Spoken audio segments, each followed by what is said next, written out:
Good afternoon, students, or good morning, depending on what time you're in my class. Welcome to the Founding of South Carolina. We're on Social Studies Standard 8-1.1. Again, this is the Founding of South Carolina, Social Studies Standard 8-1.1. In the standard, it says that you're supposed to summarize the collective and individual aspects of the Native American culture of the Eastern Woodlands tribal group, including the Catawba, Cherokee, and Amasi. So summarize. Think about that. Summarize. A summary. That's what you'll be doing. Okay, so your I can statement that you need to write in your notebook, and pause this so everybody can get it. I can summarize the Eastern Woodland culture as well as Cherokee, Catawba, and Amasi cultures, or Amasi cultures. So again, I can summarize the Eastern Woodland culture as well as Cherokee, Catawba, and Amasi culture. Don't forget to pause. The Eastern Woodlands. The Eastern Woodland Indians were the first Native Americans to encounter European settlers in North America.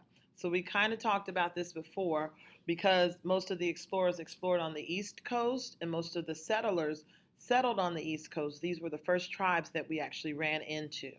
And Eastern Woodland Indians were named so because they were forest dwellers and were affected by the geography of the region in which they lived. So they lived in the forest areas. So if you think about South Carolina, we do have a lot of forests, okay? All right, also if you think about up north, they have a lot of forests too as well. A lot of shipping industry happened up north because they had a lot of trees and things that they could cut down and ship, okay? All right, so that's the Eastern Woodlands. More about the Eastern Woodlands tribe. Native Americans used rocks, wood, and animal pelts to create tools for hunting and farming to make clothing. They also used tree trunks to build dugout canoes. If you're interested in what a dugout canoe actually looks like and for some more information, you'll want to turn to page 10 in the South Carolina Journeys textbook and read all about dugout canoes.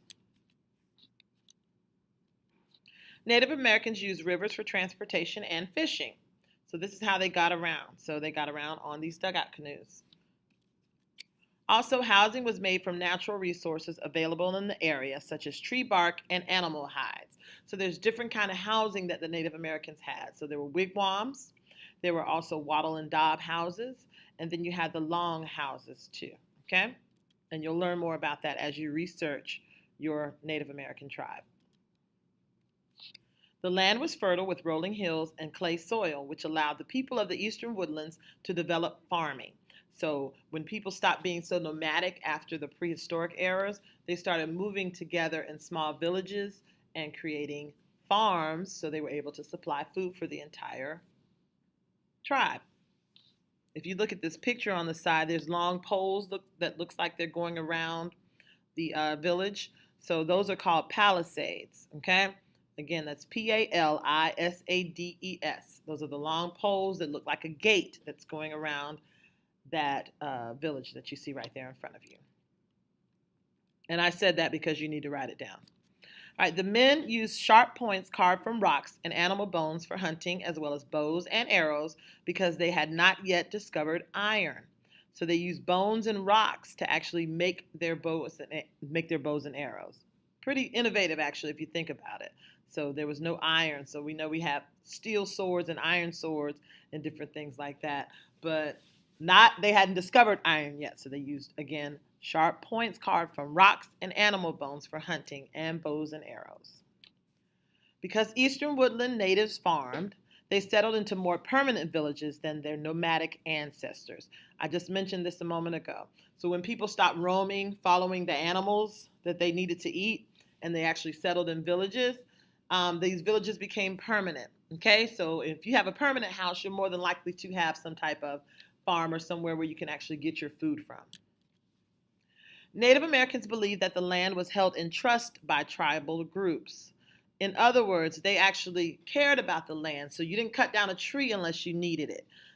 You didn't fish for all the fish in the ocean, or all the fish in the lake or in the river like we do today to try to mass produce, and sell things to all kind of people. They only got what they needed, so they didn't abuse the animals or the land, okay? All right, so it was shared by all, and it was not for private ownership. Pardon this interruption. This was important because when the Europeans came over, The Europeans actually wanted to claim the land and say it was theirs. So that was a foreign concept to a Native American tribe because, again, they believed in the land being shared by all, and you didn't own any piece of the land. The great creator put it there for everybody, okay? So you didn't have your plot, and that was only your plot, all right, the way we think about it today. But Europeans thought about it like that, but not Native Americans because it was supposed to be shared by everyone. All right, up next, more about Eastern Woodlands. The Native Americans of the Woodlands cut trees and burned the brush, called slash and burn agriculture, to create farmland or to drive animals out and clear a field for farming. So they used slash and burn agriculture. They cut down the trees and burned the brush. Sometimes if you're riding down Highway 125 in South Carolina going towards Savannah Riverside, you can see this in action. So you see like the little brush fires that are going on where they burn the land. They're not necessarily doing that for farmland, but they're doing it to clear the trees nowadays. But the Native Americans use that slash and burn agriculture, okay? All right, women of the village who gathered fruits and nuts were the principal farmers using simple hoes made of bones. So a hoe is like a garden tool that you use to basically turn the earth over. Okay, we would think about it like a tractor today. So that big thing that turns the earth over in the tractor, that's like a giant one of these, all right? So the women were the principal farmers, meaning they were the first farmers. Not that the men didn't help farm because some tribes did, but the women primarily were the farmers. Their primary crops were corn, pole beans, and squash, known as the Three Sisters. That's important to know. Pumpkins and bottle gourds, which they planted together using corn stalks as poles for the beans. Again, their primary crops were corn, pole beans, and squash, known as the Three Sisters. They planted pumpkins and bottle gourds, which they planted together using corn stalks as poles for the beans, right? So these are the primary things that Native Americans had in their diet, mainly known as the Three Sisters, right? And this is an overview of the Eastern Woodlands. They also grew tobacco, right? And remember, you can pause this at any time, too. So pause it at any time if you need to get all this down.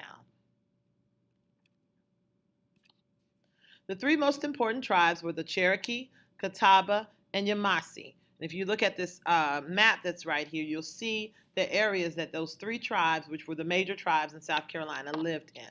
All right, so the Cherokee lived in the foothills and the mountains of South Carolina, the Blue Ridge and Piedmont regions. So again, the Cherokee lived in the foothills and the mountains of South Carolina, in the Blue Ridge and the Piedmont regions. The Catawba lived in the Piedmont region as well.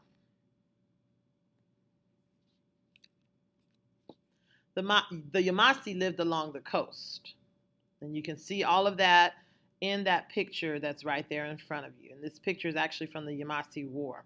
But yeah, so the Amasi lived down near the coast, near Port Royal, in that area down there. The Catawba up near North Carolina, South Carolina border in the Piedmont area, and the Cherokee were up in the mountains as well as in the Piedmont regions. A little bit more about the tribes. Remember, keep in mind you can pause this at any time. The Cherokee. The Cherokee had houses that were open-air homes, and winter homes were round structures with thick walls made of a mixture of grass and clay called daub. The roofs were made of bark and branches called wattle. So the Cherokee homes were called wattle and daub houses. Very important for you to know that, okay? So again, they had open air homes in the summertime. And in the winter, they had round structures with thick walls made of a mixture of grass and clay called daub, and the roofs were made of bark and branches called wattle. So they were wattle and daub homes. The Cherokee lived in villages with palisades, like I mentioned before, or tall fences with pointed tops for protection. So again, they were the tall poles, or they cut down a tree and made that end pointy. So they put that stuff up there for protection so nobody could get in. Right, the Catawba. The Catawba tribe, who called themselves the River People, lived along the rivers of the Piedmont region in villages surrounded by palisades. Same deal. So they had those tall poles with the pointy ends on them. The Catawba homes were wigwams made of sapling frames covered with bark or mats made of grasses and reeds. So they had wigwams. The Amasi.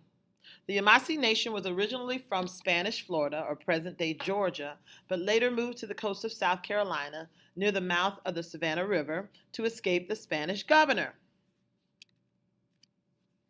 So during the summer, the Amasi lived on the beach in wigwams covered with palmetto leaves. So if you look back in the back of that picture that I have right there in the background, you can see the wigwams, okay? And they covered them with the palmetto leaves.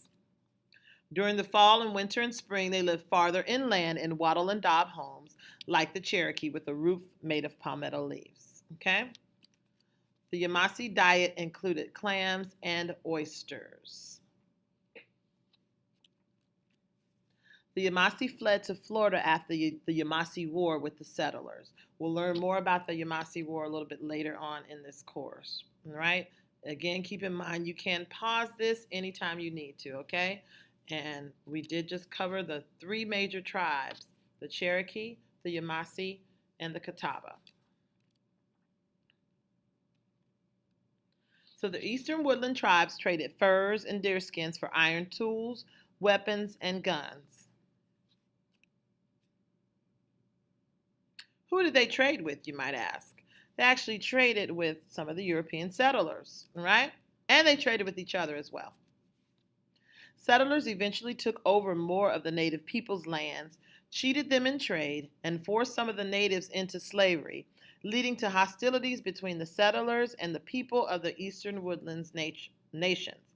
So not only were African Americans enslaved, but they also enslaved and attempted to enslave some people of the Eastern Woodlands, more specifically for South Carolina, the Catawba, the Amasi, and the Cherokee tribes. And there's other tribes that are in South Carolina as well. But again, we're dealing with those three major ones, or the three largest ones, I should say. Okay? Remember, you can pause this when you need to.